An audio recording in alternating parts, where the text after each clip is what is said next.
dear Bagginses and Boffins. By the blood of our people, are your lands kept safe? I see in your eyes the same fear that will take the heart of me. So do all who live to see such times. By all that you hold dear, this good earth. There's some good in this earth, and it's worth fighting. Welcome back, everyone. I know we've been on a little bit of a hiatus, but we are back, and we've got some exciting stuff coming up in a couple weeks. But for now, I wanted to talk about some of the Rings of Power Season 2 ideas that we kind of touched on at the end of Season 1 and a lot of the fan theories surrounding that. But one that keeps coming up, and this is just recently, Screamant was talking about this, is one of the biggest Galadriel omissions that could smash the Tolkien timeline open in Season 2. Now, I think everyone kind of knows what they are hinting at here, and that is Celeborn, whom we have a brief mention of in Season 1. In fact... Yeah, she said that he had died or something. Exactly, and in fact, fans of the show, but not of the books, won't even know what that means. Like who cares about that? But in the novels, Galadriel marries Celeborn very young, and they are together for their entire lives. And so that little line, that little hint, does leave the door open for how the Rings of Power is going to address her marriage at some point, or if Celeborn, as some speculate, might still be alive, and she just believes him to be dead, and maybe he will make an appearance and come back in, and they will get together. But it also leaves the door open for other people to pretend to be Celeborn as well, or at least speculation on who someone is. And this is something that the Rings of Power, I think, needs to do a little bit more of. I mean, they tried to do it in Season 1 with Sauron, and I don't think it was as impactful as it could have been, especially because of how they chose to depict Sauron as he's pretending to be a human, a former king of the Southlands.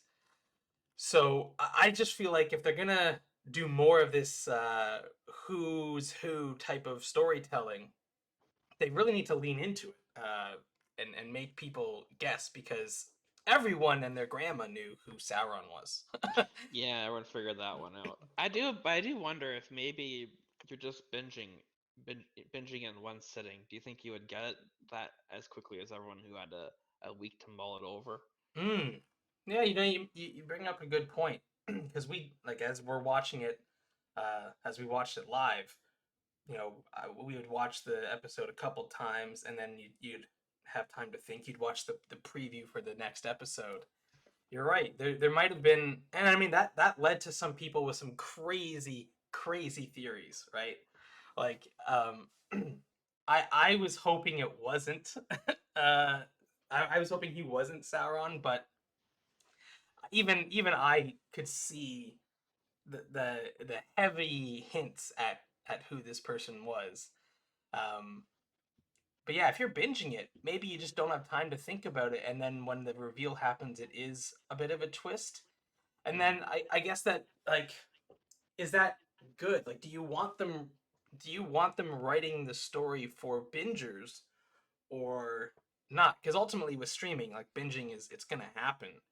But at the same time, unless they're releasing it all in one go, for those of us having to wait a week for each episode, it's kind of strange.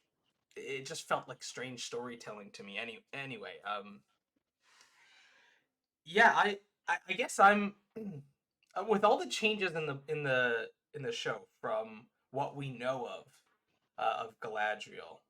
This one seems to be more of a, at least for me, a minor change. I know some people will get upset at that, but the show, there wasn't really anything for a Celeborn character to do.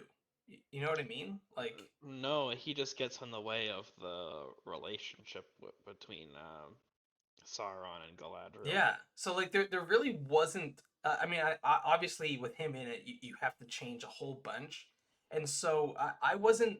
I mean, it's not that I hate Celeborn. It's just even in the original trilogy, he barely has any lines, and Maybe he he's hiding from her. well, so like in the original trilogy, I like how his character's handled because when you first what like as someone who's watching the movies who has not read the books, you see this who you believe this person is the leader of these elves, and then you quickly realize that it's not him, it's actually his wife, or you don't even know if it's his wife, at least not in the theatrical cut because they don't really talk about it. And so it's just he's just this guy who kind of fades into the background as Galadriel comes into the scene. That's like it would be hard to do that with him in the show, but that's how I view him. And so with him in the show, he would almost have to be in these scenes, but almost be like, I don't know, in the background of the scenes, like watching it happen in a really weird, creepy way. Like it wouldn't make sense, especially the way Galadriel is handled to be going off on her own. Imagine if Celeborn is there and then he just follows her. It would really diminish him as anything more than just like a guy who's just following after his love. You know what I mean? Like he wouldn't have any autonomy other than following Galadriel, chasing after her. So Well, you could have, yeah, it'd get a little dramatic too, just having some like jealousy scenes between he yeah, and Sauron, yeah, because she wants the bad boy. So yeah. I mean, I mean, this is why the jokes now about the original trilogy, and that's why she doesn't go with the Fellowship, is because she still is hung up on Halbrand or Sauron. um, yeah, Celeborn said, "You're not going back to yeah, that yeah. guy." There's a deleted scene where she's like, "All right, Celeborn, I have to go to Mount Doom and help Frodo with this ring." And Celeborn goes, "No, I know what's gonna happen if you go out there. I saw the way you looked at him." uh, but yeah, in terms of like actually opening this up, I I don't really know how much he's gonna have to play at least in season two. I mean, maybe he does come in, but I still feel like there's a lot more for Galadriel and Sauron to work out, if that makes sense. Like that, we didn't really get a satisfying conclusion to the two of them, and I do feel like we are in store for another temptation of Galadriel in some way. Maybe we finally see Sauron use his ability to trick people in Well, a bit. do we kind of know from from the from the Lord of the Rings that Galadriel would have been tempted by the One Ring and like would have become an all powerful uh, being in a bad way. Yeah, so she would maybe her refusing the ring from Frodo. Maybe there'll be some foreshadowing there, like knowing that I don't know how to articulate this, but maybe she will get tempted by Halbrand and then realize that this is a bad thing later, and that's why she turns down the ring from Frodo or something. yeah. It's interesting you bring that up because when this show first came out, and I think I was pretty harsh in saying I want this show to be a true prequel to The Hobbit and the original trilogies. I know they don't have the legal uh, grounds to have their swords look the same way, the armor look the same way. I know like those are trademarked by Warner Brothers, but at the same time, I want this to still feel connected in some way, and I think that's one of the main ways that I keep going to is there is a way to connect it, just like you said, where Galadriel turning down the ring from Frodo, it's kind of overlooked by a lot of people who just watch Lord of the Rings and just kind of want to get to the battles or get to whatever, that scene is actually pretty crucial because we've already had one turn down of the ring from Gandalf, and then we had a turn down of the ring from Aragorn. Kind of, it's a little less. It's a little more of Aragorn accepting what Frodo has to do, and less of Frodo offering the ring. But there's still an offer. I still feel there's an offer there. But the Galadriel one is, I think, the more scary one when you think about. I do believe she would be more powerful than even Gandalf with the ring, although it's been shown in letters, I believe, that Gandalf with the ring would be more powerful than even Sauron. Yeah. So the Frodo in the middle of the night talking to Galadriel and offering him this ring, there's a true worry there that this could be an even worse case scenario than Sauron. And this show has a way of showing that, where That adds to the I mean, just going. I mean, off track. I'm sorry to interrupt, but no, that no, go adds ahead. to the tension. Like Sauron must know that Saruman coming across the ring himself would be really bad for Sauron Yeah, himself. So that, like, if Saruman actually managed to get the ring, he would have won, right? Yep. Basically, yeah, that would have been it. Saruman would have defeated Sauron and also been like evil dictator of Middle Earth or whatever you want to call yeah, it. yeah. It's one of those things where like it's sort of like Gandalf sums it up pretty well. You know, sure he would use the ring's power to do good, but through him it would corrupt his actions and make And them evil. Saruman's already evil, so He's all yes. I don't want to say he's not evil. He is. I think he thinks this is the way to victory. You know what I mean? Like he's been corrupted, but it's I think I would be an okay overlord, which is evil. So he's already like in that mindset, but I don't think he's thinking like, oh, let's be evil the way Sauron kind of is. I think he believes that through this he can achieve some sort of peace or something, which is he's completely out to lunch. He's been corrupted. but yeah, he's literally breeding orcs. Yeah, So yeah. Like he like, dude, take a look in the mirror. You're already the villain. Whereas at least Gandalf, he would not want that way of doing it. He would still try to use the ring for good, but then he would be corrupted. And Galadriel, she says a very similar thing where she would attempt to harmonize the peoples of Middle Earth in the races of Middle Earth, but ultimately there's this hunger for power that would would cause her to become an incredibly powerful dictator that forces everyone to praise her as a god almost and bask in her beauty and all that stuff. So th- this idea, I think you can actually reach it in the Rings of Power, and in that way link it to the original trilogy in a powerful way, making that scene better. And that's what prequels do. That's what a good prequel does, is it's able to highlight key, maybe misunderstood or overlooked aspects of a scene or of an idea in the original work and heighten it. And so if they can accomplish that, I think that's a big praiseworthy achievement.